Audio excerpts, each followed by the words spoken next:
Praise the lord. प्रभु यीशु मसीह के नाम से आप सब लोगों को अभिनंदन है।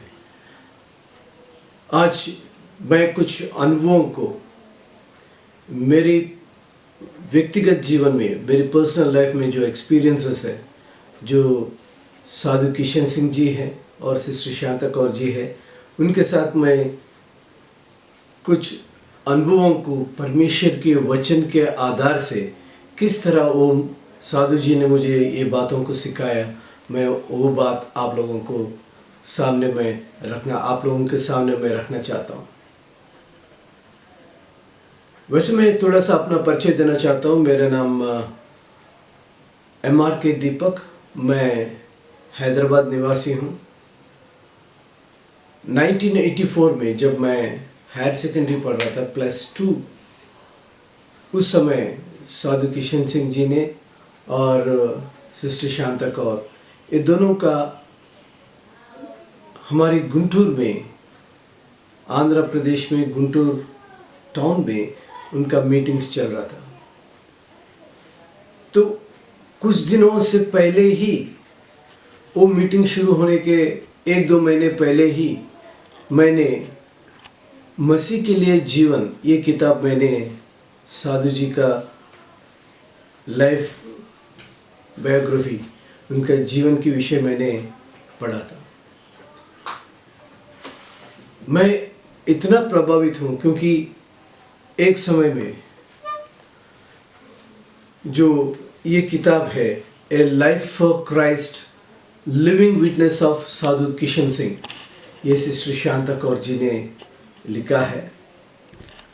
और ये किताब मेरे जीवन को बदल दिया है, क्योंकि इससे पहले मैं बहुत साल पहले, यानी साधु सुंदर सिंह जी का जीवन के बारे में मैंने जब पढ़ा था, आई वॉज सो टच्ड। यानी हम काफ़ी लोगों की बायोग्राफीज पढ़ते हैं, लेकिन अक्सर हमारे देश के, हमारे अपने कल्चर की, संस्कृति की, हमारे भाषाओं का, हमारा आदतों का बीच में से, यानी मसीह के लिए जीना और एक बड़ा योद्धा की तरह अपना जीवन बिताना, ये हम कम लोगों के पढ़ते हैं। बहुत सारे बायोग्राफीज है जो सब बाहर देश के हैं, जैसे हडसन टेलर है, विलियम कैरी है, चार्ल्स स्पर्जन है और विलियम बूथ है, इस तरह जॉन वेस्ली है। ये सारे किताबें, बिली ग्राहम जी है, ये सारे लोगों का जो है, ये सब फॉरेनर्स है और वो लोगों के एक्सपीरियंसेस, उनकी देश में वो लोग किस तरह प्रभु ने उनको हर जगह, डेविड लिविंगस्टन जिस तरह जगह जगह पे प्रभु ने उसको ले जाकर वो लोगों के द्वारा कितना बड़ा आश्चर्य काम किया। ये किताबें हम अक्सर इंग्लिश में मिलते पढ़ते हैं, लेकिन हमारे देश के जो अनमोल रत्न हैं, ये लोगों के बारे में बहुत कम लिटरेचर देखने को मिलता है, पढ़ने को मिलता है। लेकिन विश्व प्रख्यात हमारे साधु सुंदर सिंह जी हैं, जो bleeding feet apostle of India, उनके बारे में क्रिश्चियन हिस्ट्री में, इतिहास में एक बहुत बड़ा जगह है और उसमें इनके जीवन के बारे में बहुत सारे लोग इनके जीवन से, उनकी गवाही से प्रभावित हैं, उनकी जीवन से प्रभावित हैं और लोग प्रभु के चरणों में अपना जीवन बिताया।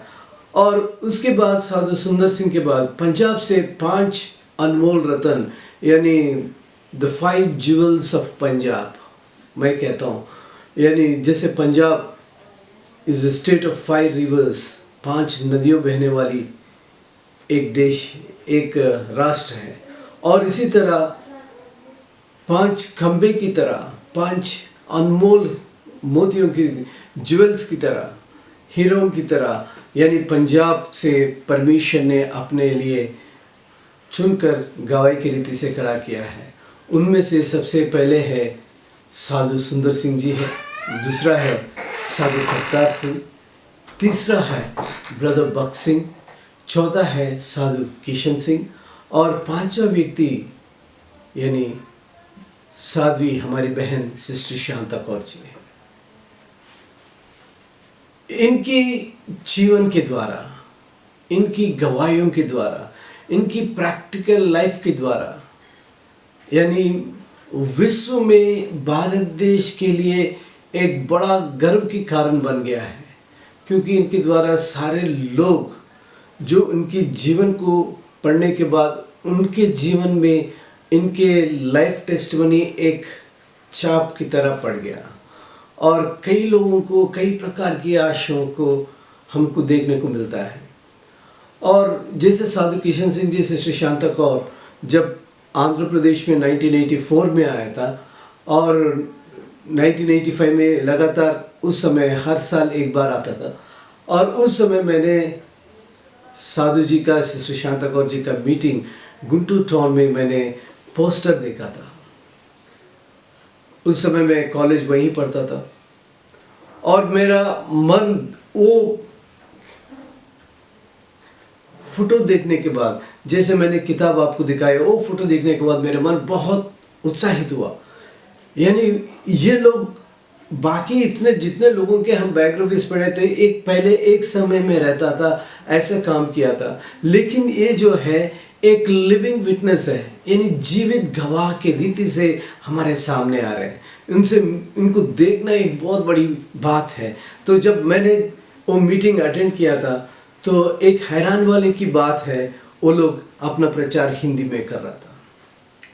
जब हिंदी में प्रचार कर रहा था, 1984-85 की बात है, उस समय में आंध्र प्रदेश में बहुत कम लोग हिंदी जानते थे, क्योंकि उस जगह में आंध्र प्रदेश में तो टीवी का भी नया नया आया और हिंदी का इतना महत्वपूर्ण नहीं है। लोग सिर्फ अपने अपनी लोकल भाषा में ही, तेलुगु में ही लोग संबोधित करते हैं। इसके लिए एक व्यक्ति, बाइबल सोसाइटी ऑफ इंडिया के ब्रदर गोल्डन बाबू है, वो ट्रांसलेशन करता था। लेकिन मेरा जन्म हैदराबाद में है और मेरा स्कूल सब हैदराबाद में होने के कारण मुझे हैदराबादी की उर्दू से मैं परिचित हूँ, और मैं वो इसके द्वारा मैंने जब मीटिंग अटेंड किया था, मैंने बड़ी स्पष्ट रीति से सारी बातें मैं समझने लगा। आई वॉज सो हैप्पी, क्योंकि मुझे ऐसे लोगों की, यानी अपनी देश की भाषाओं में हम सुनने को मिल रहा है। और जब उनके गवाही को सुना था, उनके वचन को सुना था, 1985 की वचन जो बताया था उस दिन मीटिंग में, वो आज भी मुझे याद है। और जो गाना 1985 में सिस्टर जी ने, साधु जी ने जो मिलकर जो गाना गाया था, आज भी वो गाना याद है। मुझे ही नहीं, अब जितने लोगों को हम, यानी पिछले मैं इतना 35 साल में जब देखा था, जहाँ पे भी जाओ लोग ये बातों को अक्सर ध्यान करते थे। सिस्टर जी, साधु जी, आपने हमारे जगह में आया था, 1900 ऐसे समय में आया था, 1984 में आया था, 87 में आया था, और 40 साल के बाद भी आपने ये गाना गाया था, ये गवाही दिया था, ये वचन बताया था। ये ऐसे बोलने वाले को मैंने कई लोगों को मिला। हैरान की बात है, पिछले संडे हमारे चर्च में क्या मैसेज दिया हम लोग याद नहीं कर पाते। बहुत अच्छा था, संडे सर्विस बहुत अच्छा था, हम लोग वर्शिप किया, ताली बजाया, सब कुछ, लेकिन हम लोग क्या बताया था उसका, ये क्या है, थीम क्या है, तो हम 2 मिनट सोचने लगते हैं।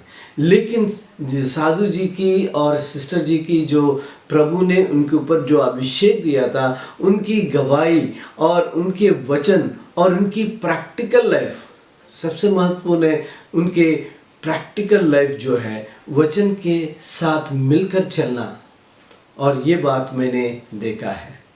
और 1985 से लेके आज तक मैं उनके साथ, उनकी यानी हर एक विषयों को मैं एक गवाह बनकर मैं भी हूँ।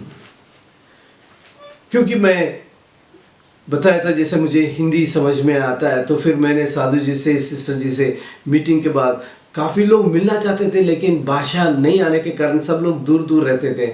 और मैं जाके आगे जाके जब मैं हिंदी में बात किया था, वो लोग भी इतने खुश हो गए और मुझको अपना चलने का एक छड़ी की तरह मुझे मेरा हाथ थामा है।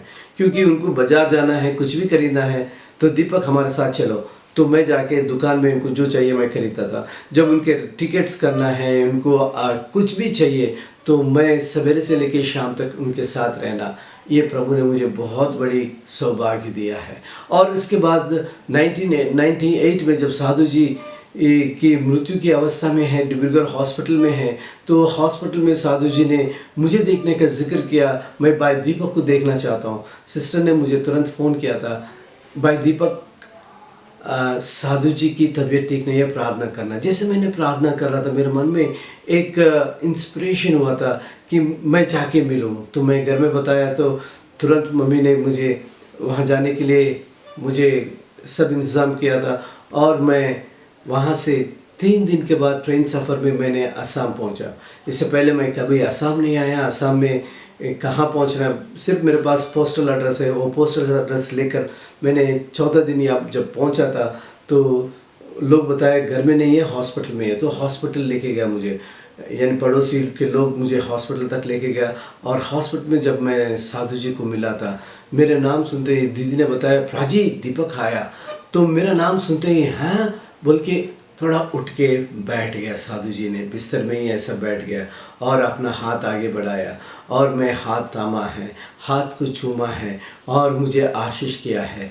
और हम प्रार्थना किया, तीनों मिल के प्रार्थना किया। सवेरे से कि शाम तक मैंने साधु जी के साथ ही बैठा था। वो मेरा हाथ पकड़ के ही रखा है, और मेरा हाथ में शाम को 4 बजे मैं और शांता दीदी और साधु जी को थोड़ा सा हॉर्लिक्स पिलाया था। फिर इसके बाद हम ड्रेस चेंज किया था साधु जी के।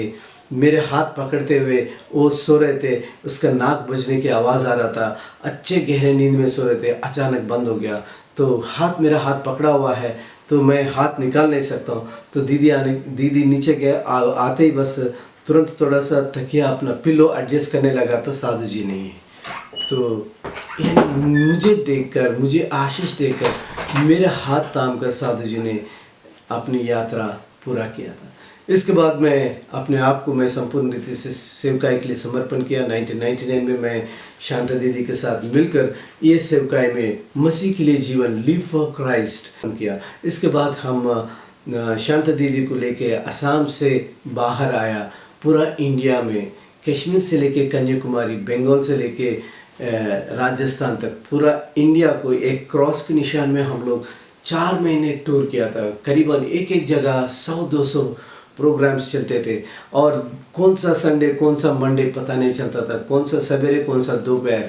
यानी लोगों के अंदर, जब साधु जी ने ये शांता दीदी आया, लोगों के अंदर इतना उत्साह आया कि हम बहन की यानी हौसला बढ़ाएंगे, हम मीटिंग में जाएंगे, सुनेंगे, वचन को दोबारा सुनेंगे। क्योंकि अगर हमारे बीच में एक बचा है, अनमोल रत्न, अगर ये भी चले गए तो हम लोगों को मुश्किल होगा। तो लोगों की भूख और प्यास, और सबसे महत्वपूर्ण बात यह है उनकी सिंप्लिसिटी ऑफ लाइफ, साधारण रीति से रहना और अप्रोचेबल। वो लोग कोई भी उनसे जाके मिल सकते थे। कई अक्सर हम बड़े बड़े प्रचारकों को देखते हैं, लोगों को उनके पास मिलना नहीं होता है, सब लोगों को मिलना नहीं होता है, और लोगों को वो लोग स्टेज मीटिंग खत्म होते ही स्टेज से उतर के चले जाएंगे। बड़े बड़े स्पीकर्स, लोग उनको दूर से देख के हाथ हिलाएंगे, बस इतना ही। लेकिन साधु जी, सिस्टर जी ने हर एक झोपड़ी में भी अगर कोई इनवाइट किया तो उनके साथ बैठना, उनके साथ खाना, और उनके सुख दुख में उनके साथ बातचीत करना,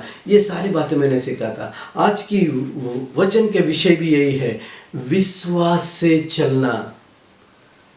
यानी 2 कोरिन्थियंस चैप्टर 5, द्वितीय कोरिन्थिया 5 अध्याय और 7 पद में देखेंगे, क्योंकि हम रूप को देखकर नहीं पर विश्वास से चलते हैं। रूप को देखकर नहीं पर विश्वास से चलते हैं। ये मैंने वचन तो हम कई बार पढ़ा है, कई बार जानते हैं। विश्वास से चलना बोलने को तो बहुत आसान है, साधारण है। और विश्वास से हम कई बार अक्सर हम प्रार्थना करते हैं, हम चाहते हैं परमेश्वर उसका उत्तर दे, लेकिन हम प्रार्थना करते हैं लेकिन उत्तर नहीं मिलता। हम इंतज़ार करते हैं ये क्या हो गया, हमारे प्रार्थना प्रभु ने नहीं सुना, नहीं दोबारा और एक बार प्रार्थना करते हैं, दोबारा भी नहीं मिलते हैं। अक्सर हम लोग इस तरह एक संदेह में रह जाते हैं कि क्या परमेश्वर मुझसे नाराज़ है, क्या परमेश्वर मेरे उत्तर नहीं दे रहा है, शायद मेरे अंदर कोई कमी घटी है, या परमेश्वर मुझे उत्तर नहीं देना चाहते हैं। इस तरह के कई हम अपने सोचों में उलझन में पड़ जाते हैं। लेकिन हम सीमित समय में रहते हैं, परमेश्वर समय की सीमा से बाहर रहता है और परमेश्वर जानता है कि कौन सा उचित समय है। हर काम वो अपने समय के अनुसार और सब कुछ हमारी भलाई के लिए अपना उचित समय पर God does everything for our good in his time. वो अपने समय के अनुसार वो सारे काम करता है। ये बात अक्सर हम भूल जाते हैं। तो मैंने साधु जी के साथ, सिस्टर जी के साथ मैंने जब गया था तो मैंने यही बातों को मैंने उनके साथ चलते हुए मैंने विश्वास के साथ कैसे चलना, ये मैंने साधु जी से ऐसे ही पूछा था, साधु जी ये विश्वास में कैसा चलना है? बहुत बड़ी सवाल है। आप विश्वास में चलना चाहते हो, बहुत अच्छी बात है। आप तो बड़ा मसीह, अच्छे बड़े मसीह जवान है, लड़का है, जोश में है। तो मुझे थोड़ा शर्म आया। तो मैंने एक्चुअली जब 91 में साधु जी और सिस्टर जी के साथ मैं उड़ीसा तक गया था और उस समय मैंने अपना ग्रेजुएशन बीएससी कंप्लीट किया, कंप्यूटर्स डिप्लोमा किया था। तो मैंने अपने आप को, मैं भी साधु जी, मैं भी अपने आप को मैं प्रभु की सेवकाई के लिए समर्पण करता हूँ। मैं भी आपके साथ चल के मैं सेवा में भाग लेना चाहता हूँ। तो साधु जी ने बताया चलो, चलना है तो चलो मेरे साथ। तो गया, जाने के बाद मीटिंग में लेके गया। मीटिंग्स तो बहुत अच्छे चल रहे हैं, जहाँ भी जाओ लोगों की, यानी लोग इतने सम्मान देते हैं, इतना ये करते हैं। और मैं भी बह गया उस बातों में, यानी उनके साथ मुझे भी माला पहनाना, उनके साथ मुझे भी सम्मान से ऊपर बिठाना, ये सारी बातों को देखकर मैं बह गया।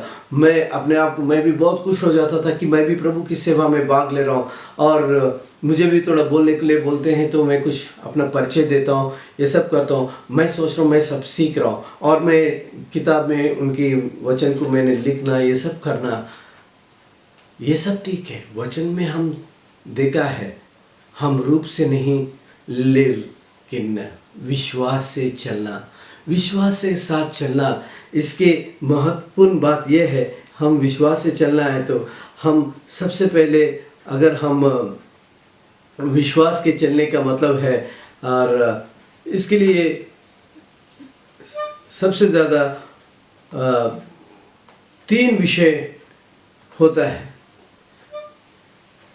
The fundamental things, 3 fundamental things, बहुमूल्य, यानी ये नींव की तरह है। वो है, हम you have to be mindful of your thoughts, mindful of your words and mindful of your actions. Mindful of your thoughts, mindful of your words and mindful of your actions. ये है विश्वास की चलने का कदम। विश्वास से चलने का कदम क्या है? माइंडफुल ऑफ योर थॉट्स, आप क्या सोच रहे हो, ये बहुत महत्वपूर्ण है। आप क्या बोल रहे हो, ये भी महत्वपूर्ण है। आप क्या कर रहे हो, क्रियाकृति से क्या कर रहे हो, ये भी एक महत्वपूर्ण है। ये आपकी विश्वास से चलने का निर्धारण करता है, आप किस प्रकार विश्वास से चल रहे हैं। तो जैसे एक छोटी सी कहानी है, एक छोटा बच्चा है, तो जब उसने सुना था कि परमेश्वर की से प्रार्थना करने से परमेश्वर देता है, तो उसने, बच्चे ने एक दिन, उसका मम्मी देख रहा था, वो कमरे में जाके, जहाँ पे अक्सर हम कुछ क्रॉस रखते, फोटोज़ रखते, ये पिक्चर्स रखते जीसस का, तो वहाँ पे जाके वो घुटना टेक कर प्रार्थना कर रहा था। उसका मम्मी देख रहा था, ये लड़का क्या कर रहा है, क्या प्रार्थना कर रहा है। तो वो प्रार्थना कर रहा, प्रभु मुझे एक साइकिल चाहिए, वो साइकिल का रंग ऐसा होना चाहिए, ब्लू कलर का साइकिल होना चाहिए, रेसिंग साइकिल होना चाहिए, उसका ऐसा बेल होना चाहिए, उसका लाइट्स ऐसा होना चाहिए, ताकि मैं जब साइकिल में चलूँ तो लोग सब कुछ मुझे वाह वाह कहना चाहिए, और मैं तेज़ी से, सबसे तेज़ी से मैं गियर साइकिल में जाऊँगा, मैं स्पोर्ट्स साइकिल में जाऊँगा, इस तरह बहुत अच्छा रहेगा। तो वो लड़का ने, क्लास 5-6 का लड़का है, प्रभु से प्रार्थना कर रहा था, बहुत आंख बंद करके विश्वास से प्रार्थना किया था। और दूसरा दिन सवेरे क्या है, अपना दरवाजे के बाहर खोल के देखता है साइकिल है कि नहीं, लेकिन वहाँ पे उसको साइकिल नहीं मिला। दूसरा दिन फिर प्रार्थना किया, शायद मैंने कुछ गलत किया बोलने में, प्रभु साइकिल का कंपनी शायद मैंने भूल गया, मुझे BSS साइकिल चाहिए, और साइकिल का ये भी होना चाहिए, साइकिल का कलर इतना होना चाहिए, ये सीट का कुशन इतना होना चाहिए। तो कई कई प्रचार में देते हैं, आप जब मांगते हो तो स्पेसिफिकली आपको क्या चाहिए, आप एवरी डिटेल देना है। वो कई प्रचार में सुना था, वो इसी प्रकार मुझे ऐसा चाहिए, वो देखने में ऐसा चाहिए, इसका हाइट इतना होना चाहिए, मेरा पैर जब रखे तो मेरा पैर नीचे लगना चाहिए ताकि मैं मुश्किल ना हो, और ये सारे डिटेल्स बताया। दूसरा दिन भी देखा नहीं मिला था। लड़का बड़ा निराश हुआ। ये लोग कहते हैं मांगो तो तुम्हें मिलेगा, मैं मांग रहा हूँ, विश्वास से मांग रहा हूँ। विश्वास ऐसा चीज़ है, अनदेखी हुई चीज़ों को रहते हुए जैसे देखना है। ये बात भी मैंने बाइबल में सुना था, तो देख रहा है नहीं हो रहा है। तो बाद में जब उसने क्या किया था, वहाँ पे एक छोटा सा मूर्ति है, मूर्ति मतलब एक छोटा सा स्टैच्यू, मदर मेरी और जीसस का एक पिक्चर जैसा रहा है, वहाँ पे प्लास्टर ऑफ पेरिस से बना हुआ एक छोटा सा मूर्ति है। उसको लेके उसको छुपाया, इसके ऊपर कपड़ा डाल के छुपाया। उसका मम्मी देख रहा था, ये लड़का ही इसे मेरी का और जीसस का पिक्चर को क्यों लेके जा रहा है। लेके जंगल में चला गया, पास में जंगल है, जंगल में चला गया। जंगल में चला जाके एक जगह उसको छुपा के वापस आया, खाली हाथ आया, हाथ हिला के। इसको मम्मी देख रहा है, ये लेके गया फिर आते खाली हाथ आया, ये क्या कर रहा है। मम्मी ने कुछ नहीं बोला। जब आके वो घुटना टेक कर प्रभु से प्रार्थना करने लगा, प्रभु यदि आप अपनी माँ को सुरक्षित देखना चाहते हो, इतना प्रार्थना किया था। यानी हमारी प्रार्थना इस तरह होता है, एक नादान बच्चे की तरह। हम लोग प्रभु से नाराज हो जाते, प्रभु मेरे प्रार्थना का उत्तर नहीं मिला, अगर उत्तर नहीं मिला तो मैं चर्च जाना बंद करूंगा, मैं बाइबल पढ़ना बंद करूंगा, मैं प्रार्थना नहीं करूंगा, मुझे चाहिए तो बस चाहिए, जिद। लेकिन हम ये भूल जाते हैं, हम सीमित समय में, हम हर कुछ इसी समय में चाहना, ऐसा चाहिए हम सोचते हैं। लेकिन ये अक्सर हम भूल जाते हैं, प्रभु असीमित है और समझ से बाहर है। वो जानता है और अल्फा और ओमेगा है, आदि और अंत वही है। वो हम शुरू से देखते हैं, प्रभु अंत से देखते हैं। तो प्रभु कौन सा उचित समय है, कौन सा सही घड़ी है, कौन सा अच्छे समय है, उस समय उसका उत्तर देता है।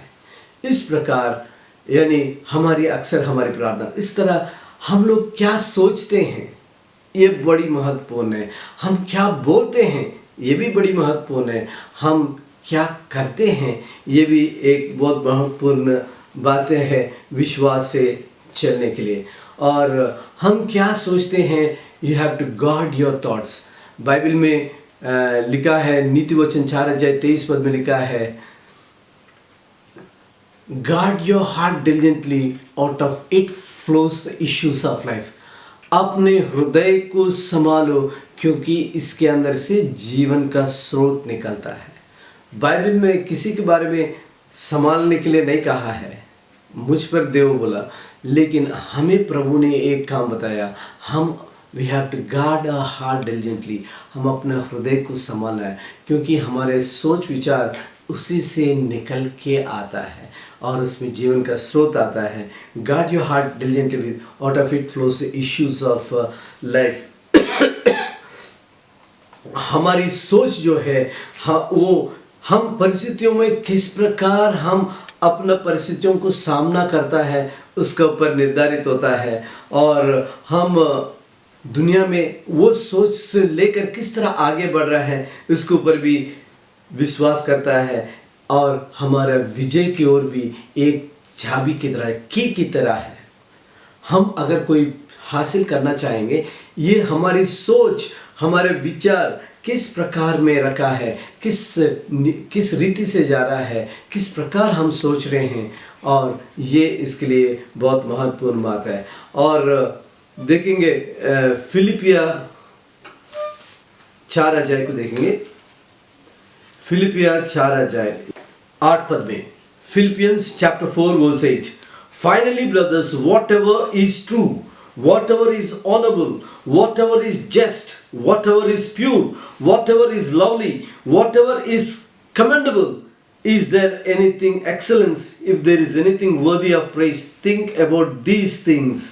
इसलिए हे भाइयों, जो जो बातें सत्य है और जो बातें आदरणीय है और जो बातें उचित है और जो बातें पवित्र है और जो बातें सहबानी है और जो बातें मनभावनी है, अर्थात जो भी सादर सद्गुण और प्रशंसा की बातें हैं, उन पर ध्यान लगाया करो। हम ध्यान कहाँ लगाना है? जो बातें हैं महत्वपूर्ण हैं, जो सही है, जो उचित है, उस पर हम अपने ध्यान लगाना। इसलिए परमेश्वर कहता है आप अपने सोच विचारों को, ये परमेश्वर की न्याय करने का एक स्केल है। आप अपने विचार किस प्रकार रखते हैं? इस प्रकार रखते हो जो बात सत्य है, महत्वपूर्ण है, सद्गुण है, ये इस पर निर्धारित, ये स्टैंडर्ड में है कि नहीं? अगर इस प्रकार नहीं है तो हमारी सोच विचारों को हम बदलना होता है। कई बार हम लोग कई मुश्किलात परिस्थितियों में जाते हैं और उस समय में क्या होता है, हमारे अंदर नेगेटिव थॉट्स,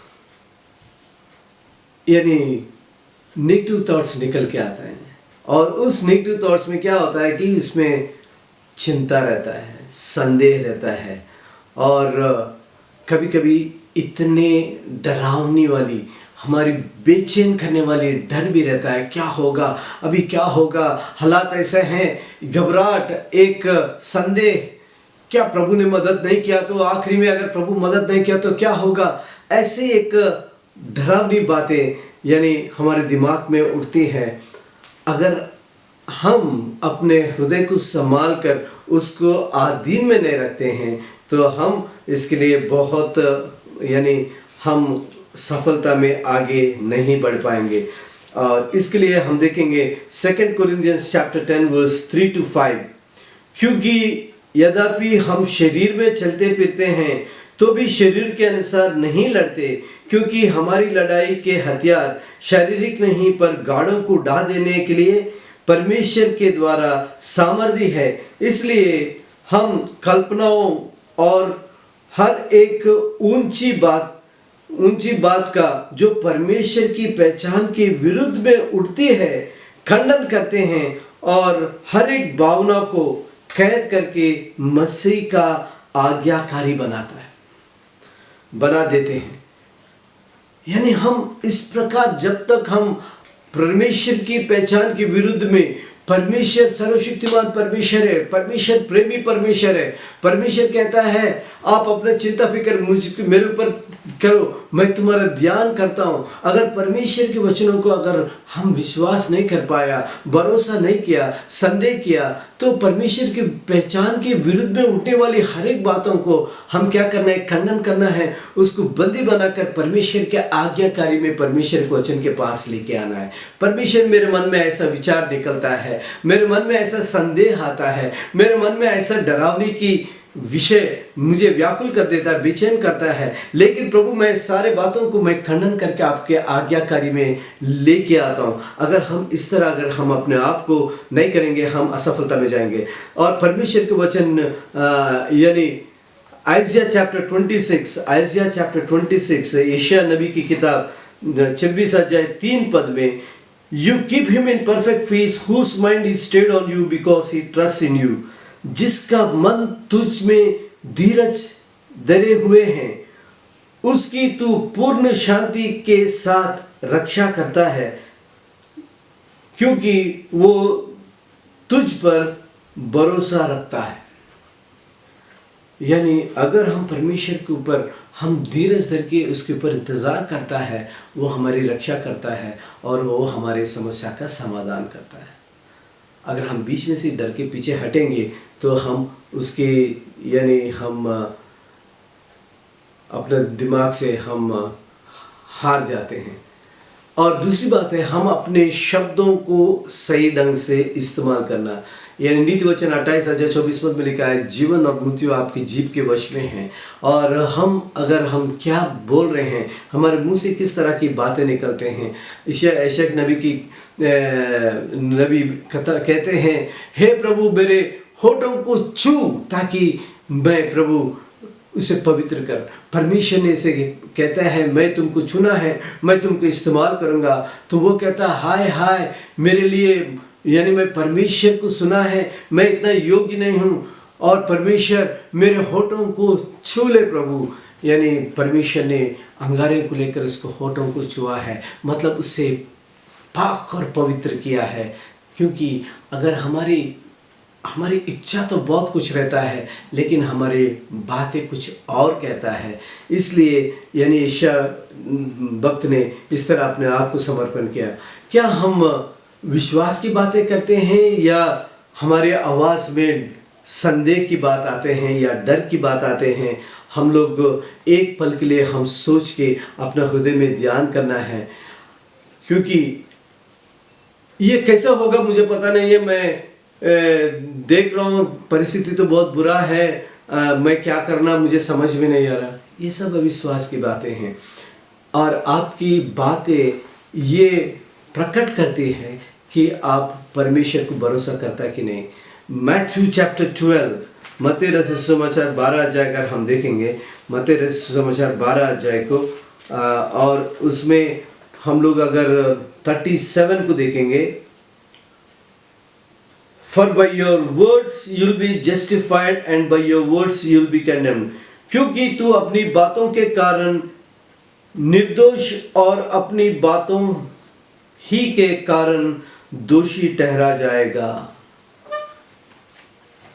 आपकी बातों के द्वारा आप निर्दोष या दोषी ठहरना आपकी बातों से निर्धारित होती है।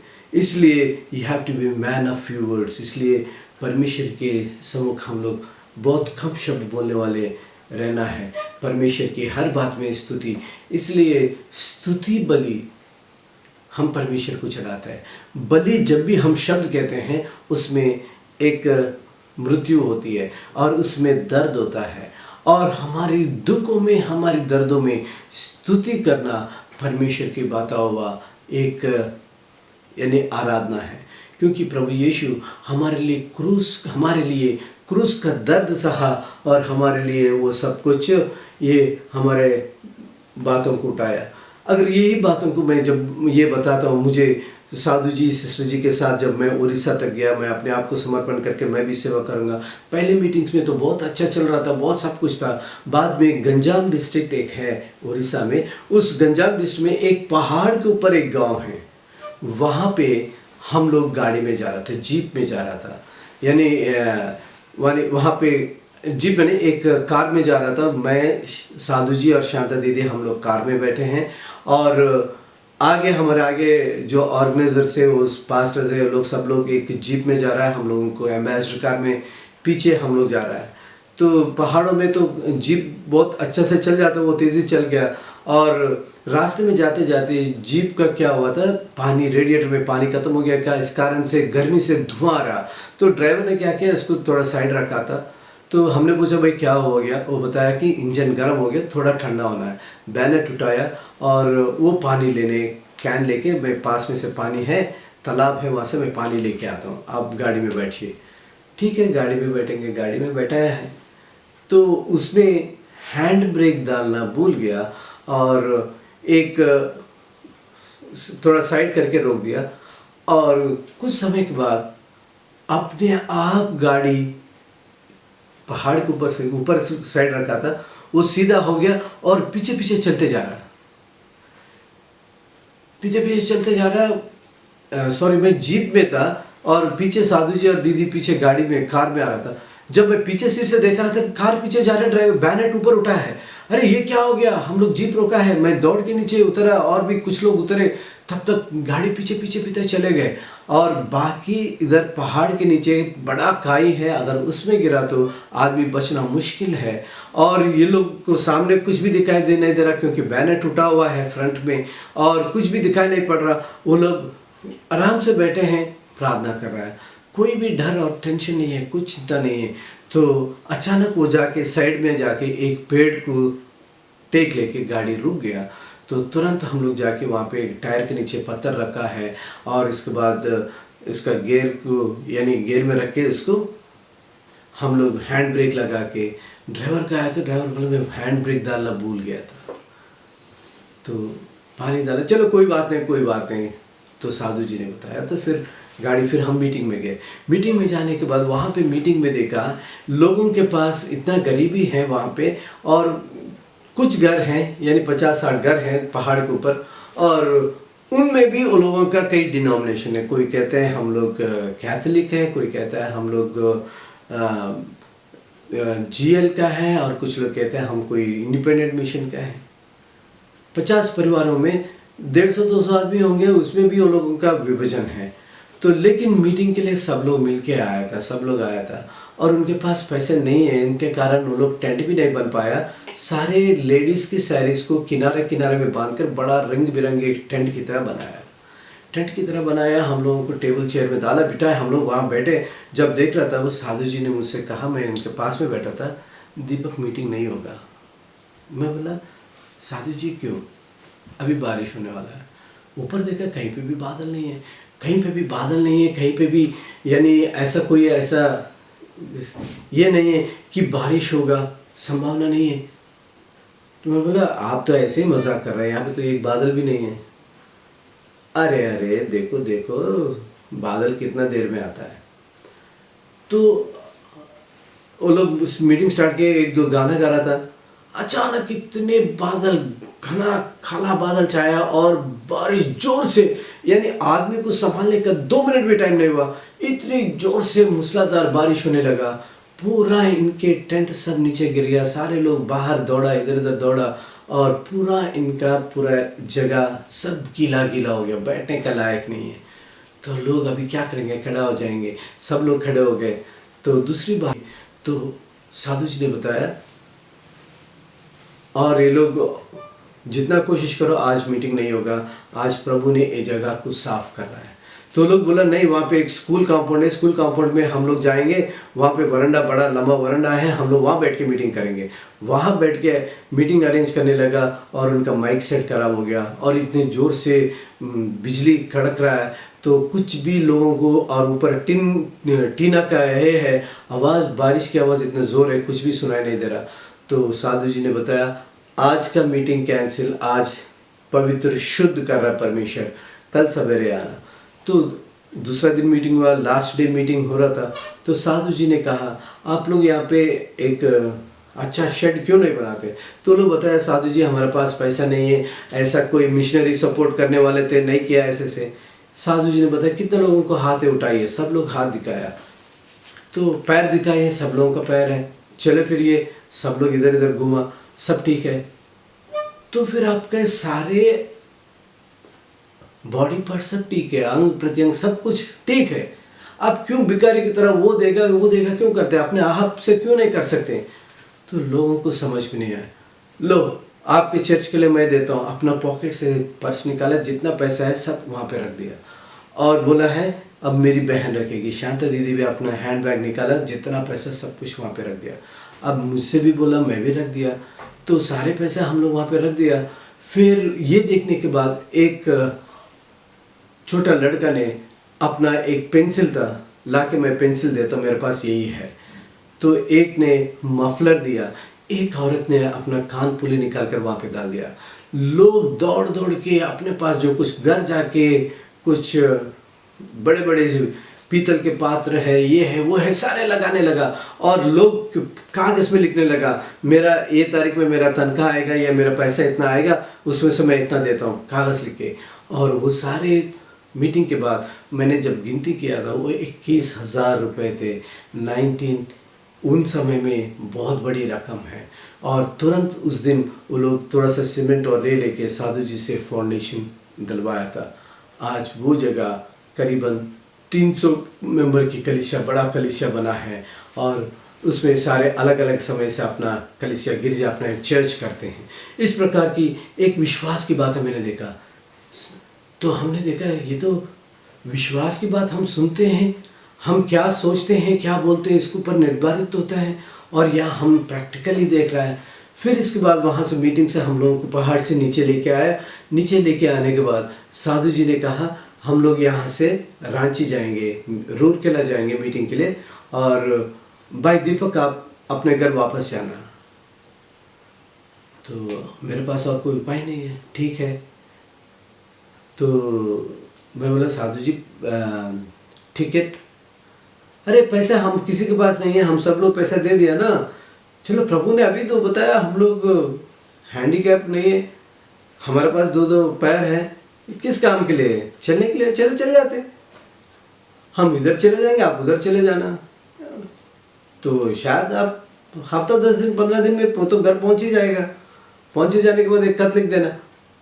मैं हैरान हो गया, भाई यहाँ पे हमको लेके आया, उड़ीसा तक लेके आया, चलो सेवा के लिए, चलो हम लोगों के साथ चलना है तो चलो लेके आया।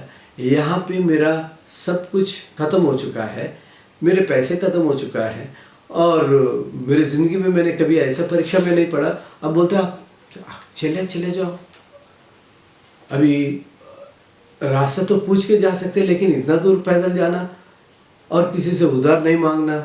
साधु जी ने बताया खबरदार किसी से पैसा मांगे तो मांगना है तो परमेश्वर से मांगो, नहीं तो नहीं, मांगने भी नहीं चाहिए। क्या है, दो जवान लड़का है, तू पैदल जा सकता है। मैं घबरा गया, ये कैसी बातें हैं। तो साधु जी ने बताया तुमने कहा मुझे, मैं भी आपके साथ सेवा करता हूँ।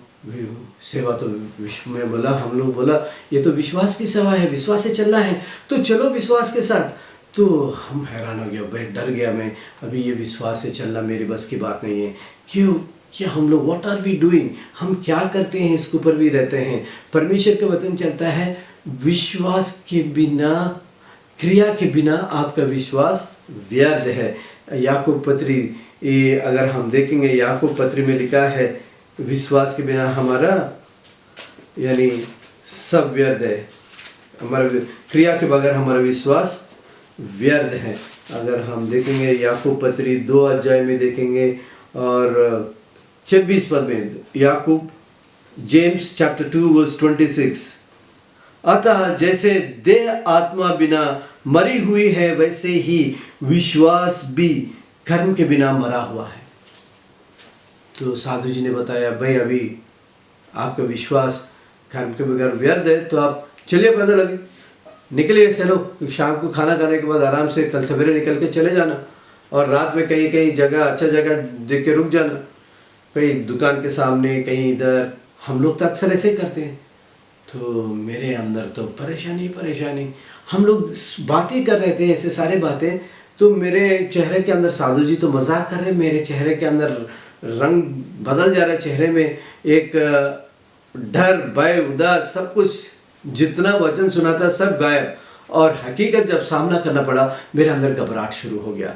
और उस समय एक एम्बेसडर कार में कोई एक औरत जा रहा था, हिंदू औरत है, वो देखा पोस्टर में बाबा जी का और साधु जी का और दीदी का फोटो देखा, इतना बड़ा पंजाबी तगड़ा लोग है, और सामने हम लोग वहीं पे खड़ा है। तो गाड़ी ड्राइवर से बोला, रुका, और गया जाके वो उड़िया में कुछ बोला, ऐसा हाथ जोड़कर प्रणाम कुछ बोला, और कुछ उड़िया में बात किया था, तो किसी को समझ भी नहीं आया।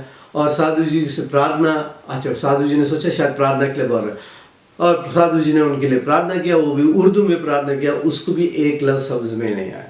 यानी आपस में हम लोगों को किसी को समझ में नहीं आया, वो क्या बोल रहे हैं, ये साधु जी उनको क्या बोल रहा है उसको भी पता नहीं है।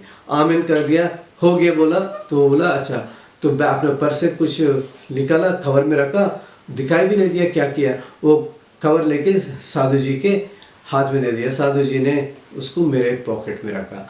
अभी मेरे अंदर डाउट है, अक्सर हम प्रभु के दास आए तो हम लोग 50-100 रुपये ऐसा कुछ दान ऑफरिंग कुछ देते हैं, शायद ऐसे कुछ होगा। तो फिर बाद में इतने में एक भाई आया था, तो वो भाई कहता है आप दोनों हमारे गांव में आए थे, मैं रेलवे में टीटी हूँ, मैं अभी ड्यूटी से आ रहा हूँ, मैंने सुना था, लोगों से सुना था आपने बड़ा पहाड़ के ऊपर हमारे गांव है, आपने बड़ा काम अच्छा वहाँ पे काम हुआ था, लोग सब कुछ बता रहे हैं आपके बारे में, बता रहे ऐसे ऐसे वचन सिखाया, ऐसे ऐसे। साधु जी हाँ बहुत अच्छा किया आप हमारे गांव में आया। तो उसने बोला साधु जी आप कहाँ जा रहे हैं? तो साधु जी बोला हम लोग रूरकेला जा रहे हैं। तो उसने पूछा क्या आप लोग टिकट किया? तो साधु जी ने बोला हो जाएगा, क्या है टिकट? तो नहीं आप नहीं किया, तो आप कितने लोग जा रहे हैं? साधु जी बताया हम 2 लोग रूरकेला जा रहे हैं। तो साध वो टीटी ने क्या किया, एक आदमी को बुलाया, उसका मेरे फ्रेंड को बुलाया, तुम रेलवे स्टेशन जाओ और 2 टिकट साधु जी के लिए, सिस्टर शांता के लिए, रूरकेला के लिए टिकट करके स्टेशन मास्टर के पास रख देना, ये लोग जब जाएंगे वहाँ से ले लेंगे, उसका पैसा मेरा नाम बता देना, मैं दे देता हूँ। तो वो जाके, वो भी रेलवे के एम्प्लॉई है, वो जाके वहाँ पे बोल दिया, उनका दोनों का टिकट हो गया। मैं सोचा मेरे बारे में भी बोलेंगे, लेकिन साधु जी ने बोला नहीं, हम किसी से मांगेंगे नहीं। तो अभी मेरे अंदर बेचैनी और भी बढ़ गया। चलो थोड़ा बहुत, यानी चलो उड़ीसा से कम आंध्रा तक तो पहुंच जाएगा, ऐसा सोच रहा था। तो जब किसी के घर में खाने के लिए बुलाया तो वहाँ पे हम लोग खाना खा के फिर निकल रहे हैं। वहाँ पे खाना खाने के लिए गया तो मैंने सबसे पहले मेरे पॉकेट में कितना है मुझे देखना था। मैं तुरंत क्या किया, वहाँ से मैं बाथरूम थोड़ा जाके आता हूँ, तो बाथरूम गया, वहाँ जाके तुरंत मैंने खबर खोल के देखा। देखने के बाद मुझे इतना शर्म आया। उस दिन मैंने 750 रुपये ऑफरिंग में मेरे पास, जब मेरे पर्स में है, वो पैसा वहाँ पे रख दिया। अभी वापस वही 750 रुपये है। अगर कोई दिया तो 500 देगा, कोई दिया तो 200 देगा, कोई दिया तो 1000 रुपये देगा। एग्जैक्टली 750 रुपये क्यों देता है? यानी जितना मैंने दिया उतना प्रभु ने वापस कर दिया। मुझे शर्म आया और मैंने सोचा मैं प्रभु की सेवकाई के लिए मैं लायक नहीं हूँ, अभी मैं तैयार नहीं हूँ। मैं अपना भावना से भाव देखो कर मैं सेवा करूँगा ऐसे मैं सोचा था, लेकिन मैं इसके लिए मैं योग्य नहीं हूँ। अगर हम कोई घर खरीदना चाहते हैं तो हम इसके लिए पहले पेमेंट सारे कितना होता है, कितना खर्च होता है, हम बजट करते हैं। और अगर हम नौकरी चाहिए तो वो नौकरी के लिए हमारे क्वालिफिकेशन है कि नहीं, हम ये भी देखते हैं। यानी walking by faith means action, इसके लिए एक क्रिया की ज़रूरत होती है। Walking requires a setting plan in place and doing the work as it is required. और इस तरह अगर हम नहीं करें तो हम नहीं होते। तो विश्वास में चलना इस प्रकार, यानी प्रभु में विश्वास में चलना मैंने प्रैक्टिकली सीखा था। उस दिन से आज तक मेरे पास पैसा है पैसा नहीं है उसके लिए मुझे कोई टेंशन नहीं है, क्योंकि मैंने प्रैक्टिकली मैंने देखा है, उन साधु जी से, शांता दीदी से सीखा है। और पिछले 23 साल से मैं असम में शांता दीदी के साथ हूँ। हर दिन हम लोग विश्वास से जीते हैं। प्रैक्टिकली प्रभु हमें विश्वास में चलाता है, कदम कदम चलाता है।